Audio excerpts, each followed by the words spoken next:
পাশাপাশি 8টি ভাগে সাজানো 160টি স্বর্ণের বার, প্রতিটি বারের ওজন 116 গ্রাম, মোট 18.5 কেজি ওজনের বেশি এসব স্বর্ণের বাজার মূল্য 9 কোটি টাকা।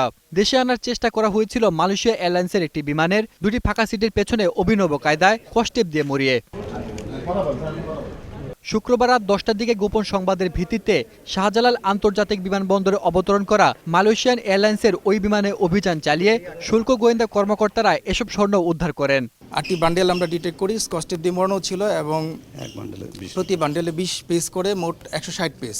টোটাল ওজন হচ্ছে 18.656 কেজি।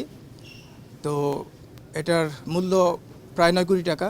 এই ঘটনায় জড়িত সন্দেহে কাউকে আটক করা যায়নি, তবে শুল্ক গোয়েন্দা ও তদন্ত অধিদপ্তরের যুগ্ম পরিচালক মোহাম্মদ শফিউর রহমান জানান, ঘটনা তদন্তের পরে নেওয়া হবে আইনি পদক্ষেপ। প্রথমেই এই সিটে কিভাবে এদের যদি নিজস্ব ভিডিও ফুটেজ থাকে সেগুলো পরীক্ষা করে কিভাবে এটা রাখা হলো, এবং শুরুতেই আমি যেটা বলেছি যে আমরা এয়ারলাইন্সকে প্রথম সন্দেহের তালিকায় রাখছি। এই অপরাধের সাথে সরাসরি জড়িত এমন একজন ব্যক্তিকে আমরা পাইনি, সেক্ষেত্রে আমাদের এটা তদন্তের মধ্য দিয়ে বের করতে হবে। যে কোনো চোরাচালান বন্ধে বিমানবন্দর এলাকা কঠোর নজরদারির আওতায় আনা হয়েছে বলে নিশ্চিত করেন এই গোয়েন্দা কর্মকর্তা।